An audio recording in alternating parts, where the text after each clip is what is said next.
नमस्कार दोस्तों, आज की कहानी है सास ससुर चले गए घर छोड़कर। अच्छा मम्मी जी, मैं चलती हूँ। परी के लिए दूध गर्म करके बोतल में भर दिया है, वह उठने वाली होगी, आप उसे दे देना।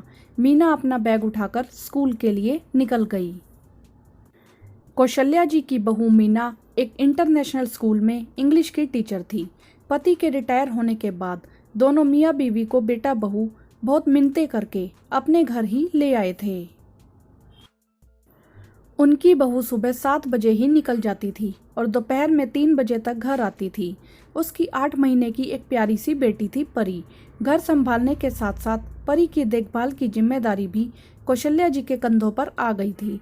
मगर कौशल्या जी और उनके पति भी खुश थे अपनी इस नई जिम्मेदारी के साथ। अरे कौशल्या, सुनो, परी उठ गई है, देखो आवाज आ रही है रोने की।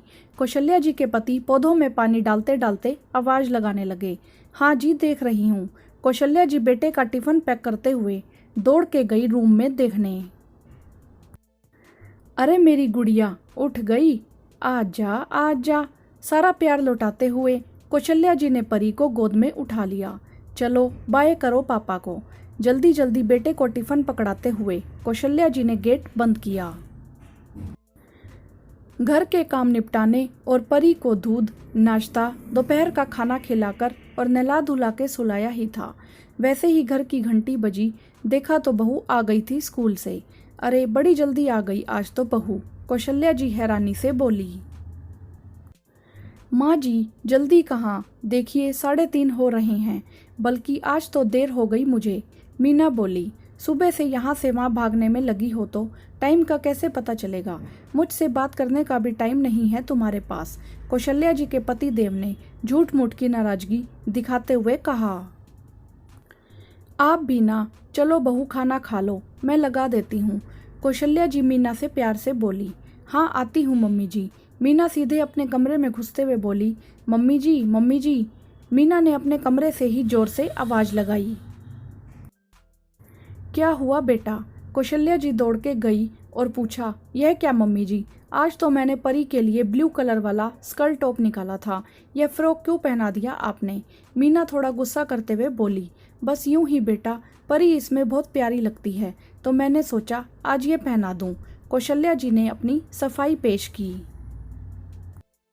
मम्मी जी, जो कपड़े मैं निकाल कर जाती हूँ प्लीज़ वही पहनाया कीजिए आप।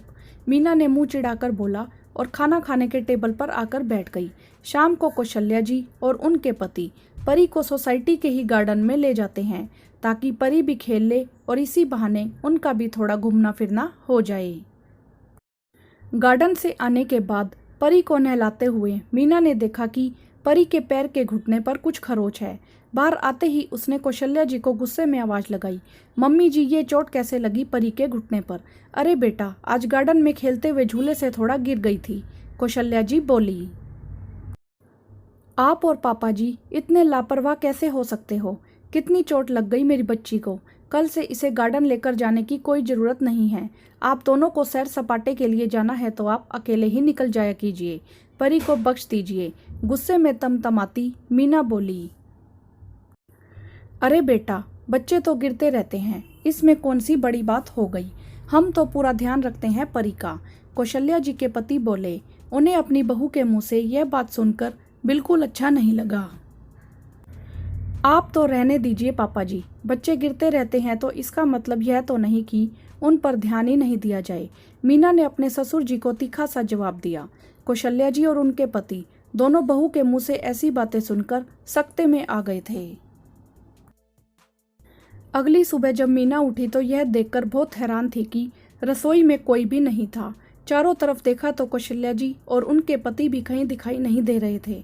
इतने में मीना का पति उठकर आया और पूछा, अरे मम्मी पापा कहाँ गए और यह क्या है?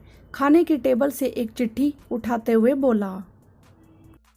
मीना का पति चिट्ठी पढ़ने लगा। उसमें लिखा था, प्रिय बेटे और बहू, मैं और तुम्हारी माँ अपने घर वापस जा रहे हैं।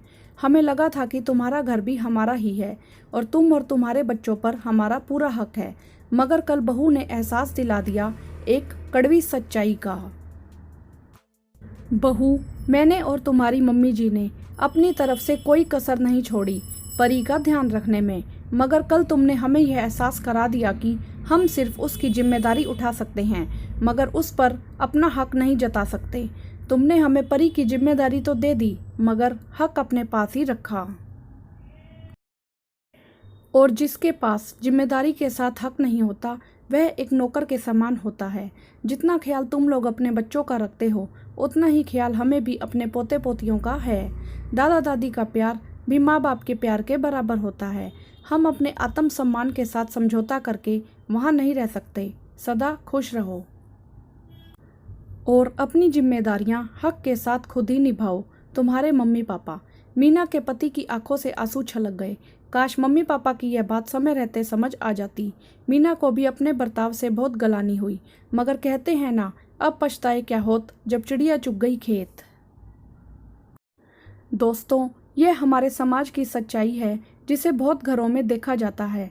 हम दादा दादी या नाना नानी को जिम्मेदारी तो दे देते हैं मगर हक नहीं देते। ऐसा क्यों?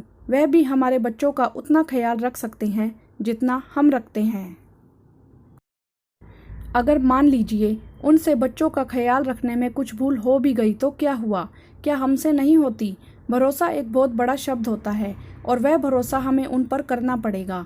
दादा दादी नाना नानी वही लोग हैं जिन्होंने हमें अपने पैरों पर चलना सिखाया था, हमारे विचारों से पैरों तक का सफ़र पूरा करवाया था। दोस्तों, इस असमंजस वाली स्थिति से निकलिए और उन पर भरोसा कीजिए।